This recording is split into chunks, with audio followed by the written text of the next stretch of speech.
नमस्कार, मी करणसिंह पवार. आपण पाहत आहात लोकशाही मराठी. बुलेटिनच्या सुरुवातीला बातमी धाराशिवमधून.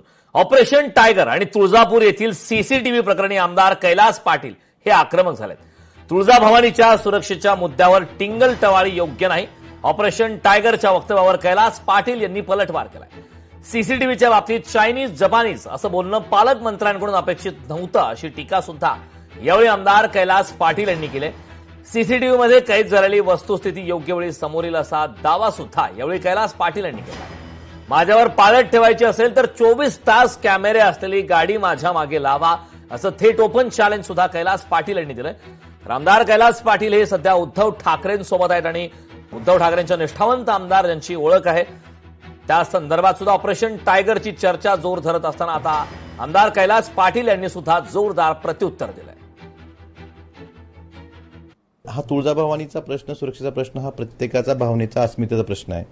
त्यामुळं याबाबत आज उद्घाटनाचा घाट घातला जातोय. माझी विनंती आहे की उद्घाटन करण्याबद्दल आमचं मत काय नाही, परंतु उद्घाटन करण्याच्या आधी ह्या सुरक्षेबाबतीत जी शंका उपस्थित माझ्यासहित अनेकांनी केलेली आहे, ह्याचं स्पष्टीकरण गृहविभाग देईल का, पालकमंत्री देतील का, हे स्पष्टीकरण द्यावं. यातली वस्तुस्थिती काय आहे ते समोर, जनतेसमोर आणावी, महाराष्ट्रातल्या तमाम हिंदू भाविकांसमोर आणावी आणि मग उद्घाटन करावं, अशीच माझी मागणी राहील. आणि यात जर चुकीचं काय झालं असेल तर याच्यावर कारवाई करून दोषीवर कारवाई तुम्ही करणार का? कैलास पाटील सुद्धा कुठे जातो, पालकमंत्री सुद्धा कुठे जातात, ह्या सीसीटीव्हीच्या माध्यमातून दिसणार आहे. सकाळी कुठे जातात, दुपारी कुठे जातात, संध्याकाळी कुठे जातात. त्या सीसीटीव्हीचं नजर असेल तर आम्हालाही ऑपरेशन टायगर करणं पण सोपं होईल आणि त्याचबरोबर सर्वसामान्य जनतेची कामं करणं पण सोपं होईल.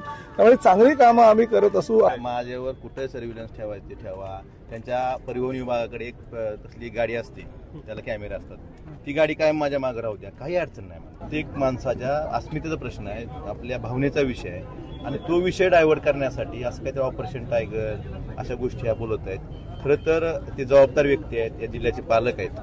त्यांनी या बाबतीतली वस्तुस्थिती समोर आणली पाहिजे. जिल्हावासियांसमोर, राज्यातल्या तुळजाभवानीला मानणाऱ्या प्रत्येक भाविकासमोर ही वस्तुस्थिती सीसीटीव्हीच्या बाबतीत आणली पाहिजे. त्याची टिंगल-टवाळी करणे, चायनीज जपानीज असं बोलणं, हे मला त्यांच्याकडनं अपेक्षित नव्हतं खरं तर. आणि माझं एवढंच म्हणणं आहे की तुळजाभवानीच्या सुरक्षेच्या बाबतीत जर तुम्ही एवढं त्याला टिंगल-टवाळीत घेत असाल तर याच्या एवढं दुर्दैव कुठलंच असू शकत नाही. लोकशाही मराठी ऐका, पहा, जागरूक रहा.